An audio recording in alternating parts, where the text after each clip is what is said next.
The devastating impacts of human-caused climate change are happening now. The atmospheric river setup was 60% more likely to have occurred because of climate change. Climate change is just a threat multiplier amongst everything that we do. This is obviously a major impacting factor, climate change in the lower Fraser, that's caused major impacts to harvest opportunity in salmon populations and aquatic habitats. This is a critical piece to be able to have collaborative conversations around, because this is probably one of the most impactful things that we're probably going to be dealing with over the next few decades in this area, and the collaborative approach is direly needed to make sure that we're resilient to that. There needs to be a two-eyed seeing approach of how can we bring our traditional values and our traditional ways of knowing to not be overpowering the fact that we have to live in the world that we live in and that we've created together. It's something that impacts all of us. I've worked with youth in community for quite some time now. I think it's been 17 years. I started as a youth myself, and over time I've seen youth be more inclined to build a relationship with the land, and not long after, they see a need for change. I've only noticed the effects of climate change within, say, the past 5 years, but I am 19 also, so I only gained consciousness so long ago. I noticed warmer summers, snow not coming until February, fewer ducks, and migrating. Climate change has had huge impacts in my lifetime, from even our outdoor activities and playing outside in the summers. As youth, we spend all of our time outside. There was no kinds of implications due to weather, rain, sun. We were out there.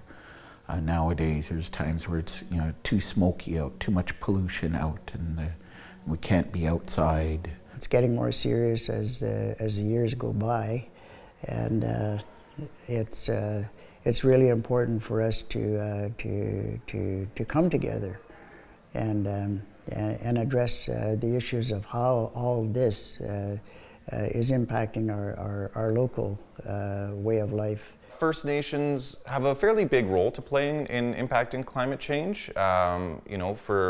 For generations, centuries, time immemorial, we've been the caretakers of the land and have had a standardized climate, obviously with variability that's natural.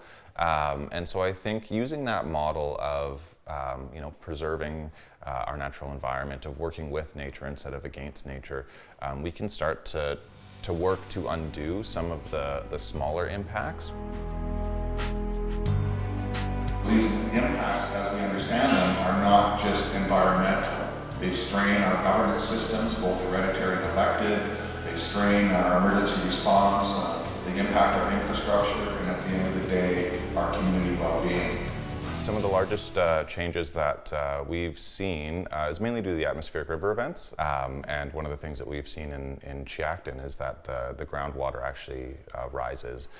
And we deal with not overland flooding, but seepage from the groundwater into basements and into homes, which really impacts our community. And then as another symptom of this, all the people with basements use pumps to pump the water out, which ends up flooding our roads. Definitely with our waterways, like with our creek especially, where I have seen side channels from our creek flowing naturally and open are now heavily vegetated with invasive species, and you barely see any fish coming up, and our elders used to say you can walk across their backs. There was so many of them. It's unprecedented change in what we see or have seen previously as predictable systems. There's now more variability, and they become incredibly unpredictable because of the changes in weather patterns and the changes in the climate and the resulting impacts on everything else that relies on that to survive. We're only fishing portions of the year, whereas we used to fish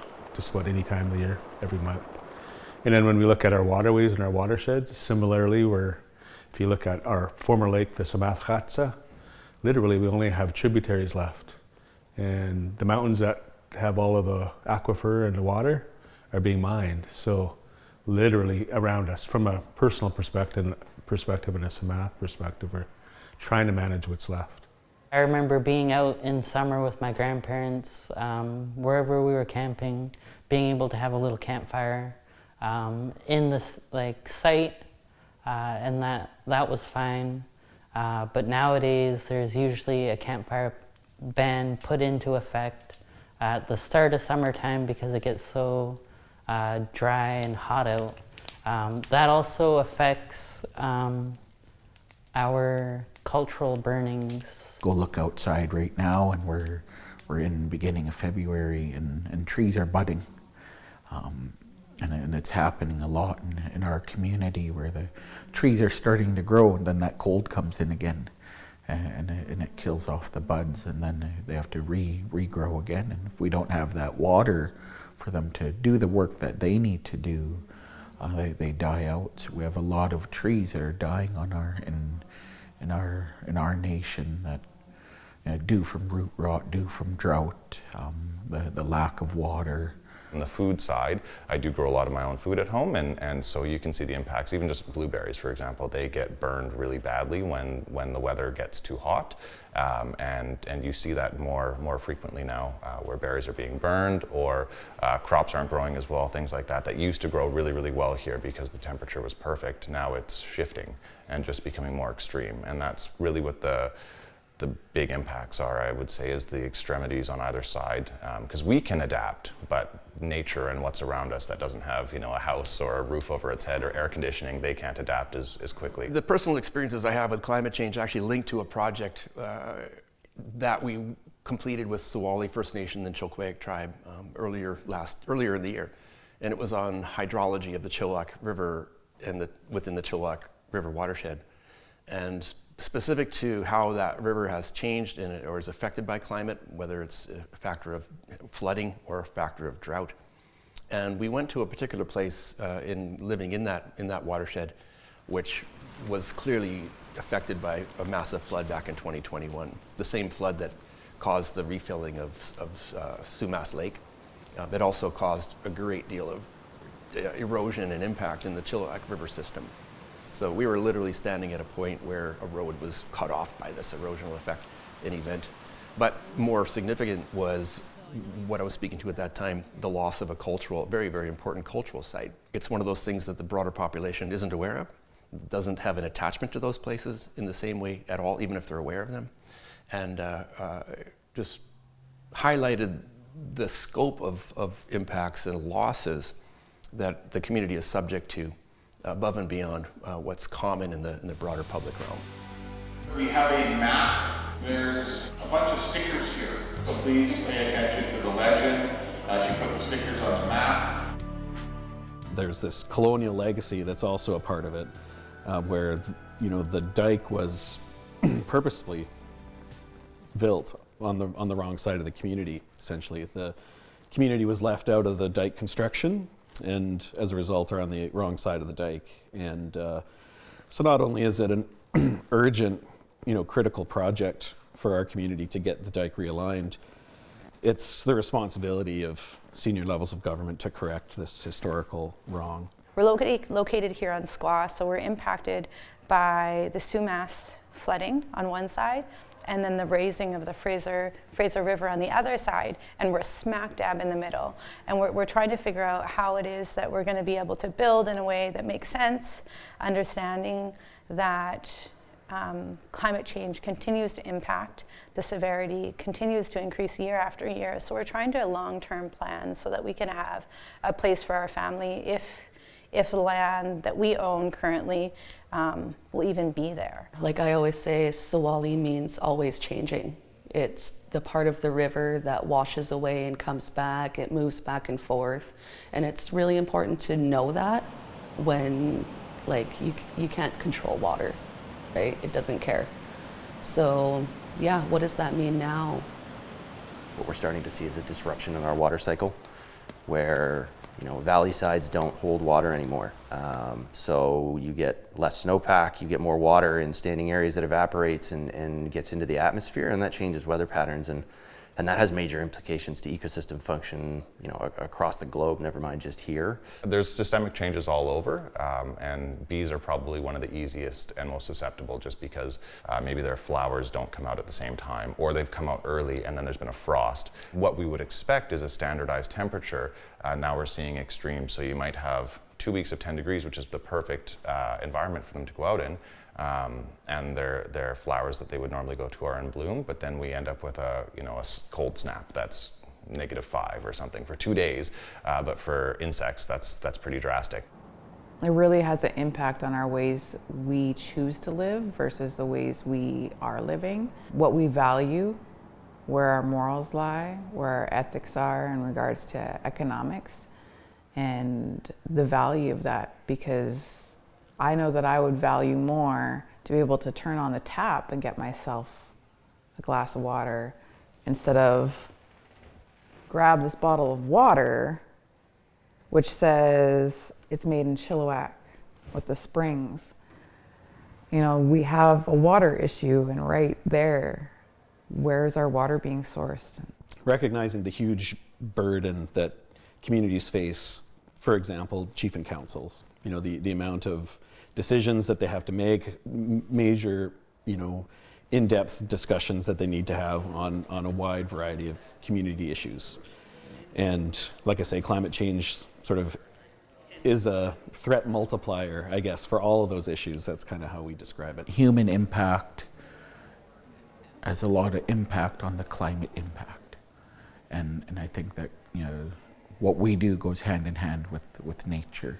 All the beings that were here before us, the wing, the fin, the four-legged, the plants, the ones that grow above ground, the ones that grow below ground. If you were to take any one of those away, then we couldn't survive. If you were to take all the birds away, we couldn't survive. If you were to take all the fish away, we couldn't survive. But if you take people out of the equation, the world will live on. Today is about getting clear on direction, not necessarily making any final decisions today or any commitments, but let's get clear on where we need to go together. A lot of what we're doing is kind of creating a lot of the situations that are happening. So it's going to be up to us that's going to fix it. If we can fix it to what it was, or fix it to be better than what it is now. Our First Nation, we have a fish hatchery. And we go out to the different waterways and release the little juveniles into the waterways, and we monitor those waterways year round on how well the juvenile fish are doing in those streams. If we really think about it, it's small things like minimizing our water use, minimizing our energy use. It's being prepared for an emergency. It's looking after those that need the help.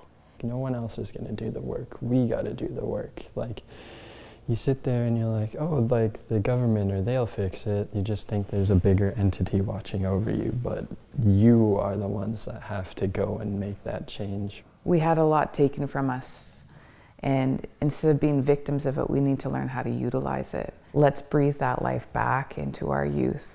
Let's bring them into these places of conference. This is their inheritance, so they should be a part of it. I'm so happy the land stewardship team is here. I'm just like, yes. The ideas, I'm like, they know. Their little Indians are waking up. We do a lot of environmental monitoring and site monitoring on traditional territory that we call Saltamuk. We go out on the land and record the impacts and changes that are happening today. Current role is we help with a lot of restoration efforts that either the STSA puts on or individual nations in the STSA put on. We help provide manpower, labor time essentially, to help either take the invasive species out of the site and put native species in where those species were to help reclaim that area. As guardians grow, Indigenous sovereignty grows as well, and with that, I think we'll see community development economic reconciliation between Indigenous and non-Indigenous communities. We know that we're not going to return back to the way it was before, but we can certainly find ways to not only adapt, but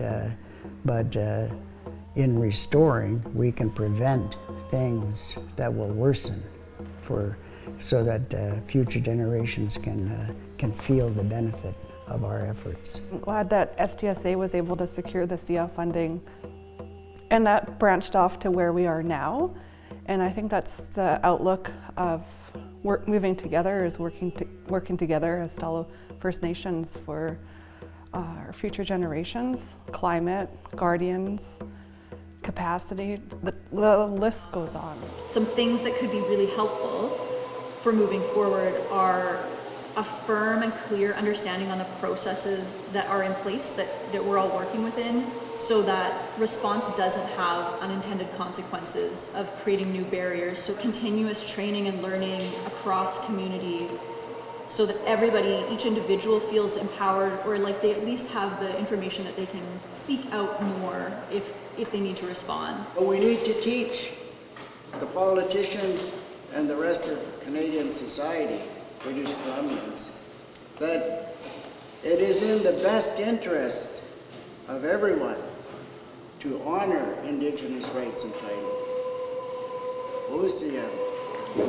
I have a battle with my rational versus my pragmatic brain, which is like, I want to be hopeful, and I think there's a way out of this, but it's going to take a lot of work. Conversations like that, which are happening here today, I think are vital, because the only way out of this is collaboration. That's bringing Western science, traditional knowledge together to form a single powerful tool. If we can get to that point, I think there's a real hope to get out of that, but at times we get mired in what that means and how to implement that, and that at times holds us back. So yeah, long story short, I'm cautiously optimistic, but we are dealing with one beast of a problem that doesn't have a very clear answer.